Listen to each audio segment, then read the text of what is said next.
Netherlands to here from only for Uttarakhand or something? No, also for Himachal Pradesh, and then after we go to Dharamshala. जय भोले की हर हर महादेव, हर हर महादेव। नमस्कार आप सभी को, और मैं अभी हूँ केदारनाथ में। मेरे साथ हैं प्रेम भाई जी। जय श्री केदार।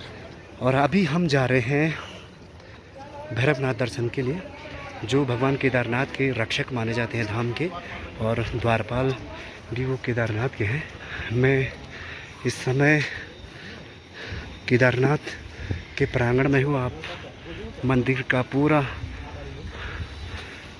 मंदिर आप देख सकते हैं। भगवान भैरवनाथ के दर्शन के लिए मैं आधे रास्ते तक पहुँच चुका हूँ। अगर आप मंदिर से भैरवनाथ टेम्पल तक जाते हैं तो लगभग 1 किलोमीटर का सफ़र आपको तय करना पड़ेगा। लगभग 3550 या 3584 मीटर की हाइट पर स्थित केदार मंदिर, और उससे ज़्यादा ऊंचाई पर स्थित बाबा भैरवनाथ का जो मंदिर है, आप जैसे ऊपर चढ़ोगे तो थोड़ा आपको ऑक्सीजन लेवल थोड़ा और घटता जाएगा।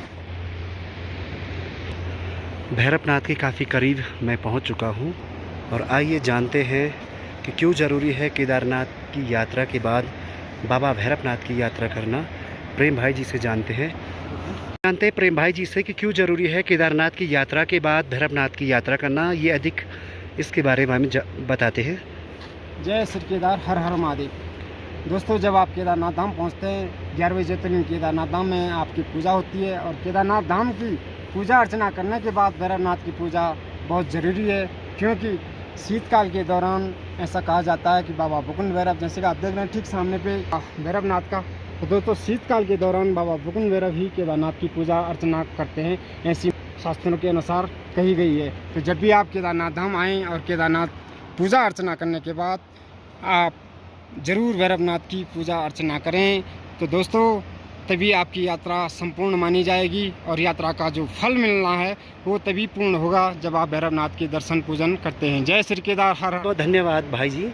और अभी आपने विस्तृत जानकारी बाबा भैरवनाथ के बारे में जाना। हम बहुत ही निकट साल 2013 की जो आपदा थी वो इन बादलों के बीच स्थित चोरवाड़ी ग्लेशियर से बादल फटने की घटना यहीं से शुरू हुई थी। और इस समय अगर आप मंदिर को प्रणाम की अवस्था में अगर आप रहते हैं तो आपकी जो बाईं साइड जो नदी बह रही है वो मंदाकिनी है, और दाईं साइड सरस्वती नदी इस समय बह रही है।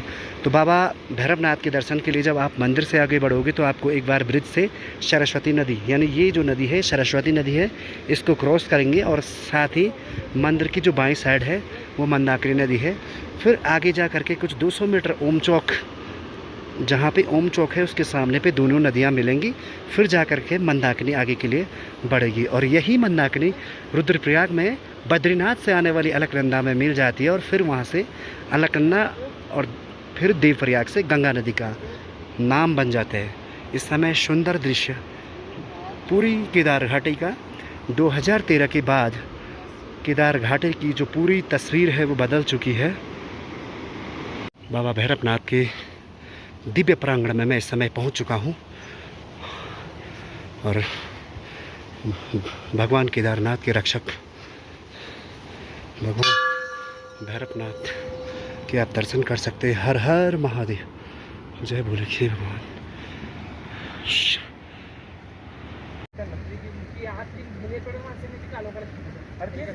फोटो काढून पाठवून ना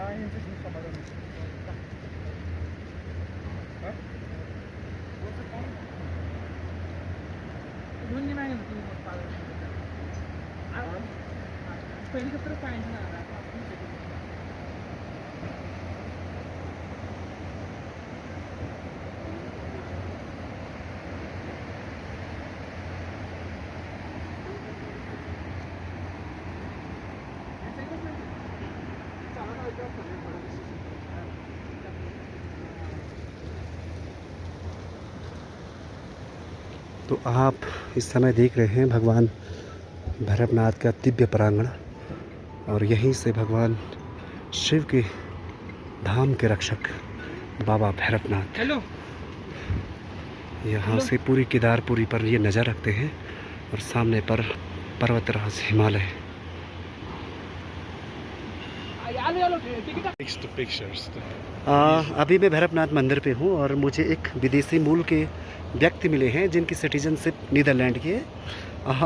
फ्रांसिस इनका नाम है, FRANCIS है इनका, और बहुत ही अच्छा नेचर इनका है भाई, बहुत अच्छा। मतलब मुझे भी इतनी इंग्लिश नहीं आती है बट थोड़ा सा, सो बहुत ही अच्छा नेचर इनका है।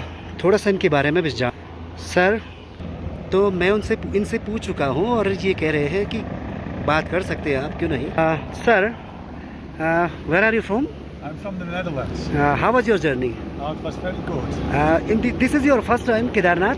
Yes. That is true. You know about Uttarakhand? I know about Uttarakhand and its Shardharma. Yes.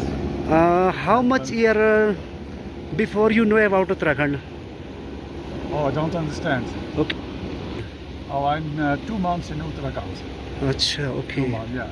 First I'm 2 weeks in Rishikesh. Now I'm 3 weeks here in the mountains.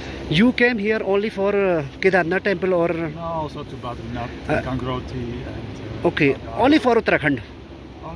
Only for you came here. After Uttarakhand, I go to Himachal Pradesh. Okay. I want to say that you came here from Netherlands to here from only for Uttarakhand or something. No, also for Himachal Pradesh, and then after we go to Dharamshala and Amritsar. Okay, And then okay. we go to Nepal, and because my wife also comes, Okay. and then we go. Then she goes home, and I go to Udaipur. Now, how much time you spend here now? 3 weeks already in the mountains. No, only for Kedarnath. In Oh, Kedarnath. in Kedarnath, I stay here 4 days, maybe 4 days? longer. I don't know. You came here. It depends on the weather. Now the sun is shining, Okay. and I think the mountains are so beautiful here. I know some about Netherlands because my friend Bipin Bhadri lived in Netherlands. So Netherlands is very peaceful country. Yeah, absolutely true. There is no war. But India is also a very peaceful country. Thanks a lot sir. तो ये हैं भाई हमारे विदेशी मेहमान और इनसे हमारी मुलाकात हुई है, जो अभी तक जो रिस्पॉन्स दिया है इंडिया के बारे में बहुत अच्छा दिया। Thank you sir, thank you, nice to meet you and nice to talk you, thank you. Thank you.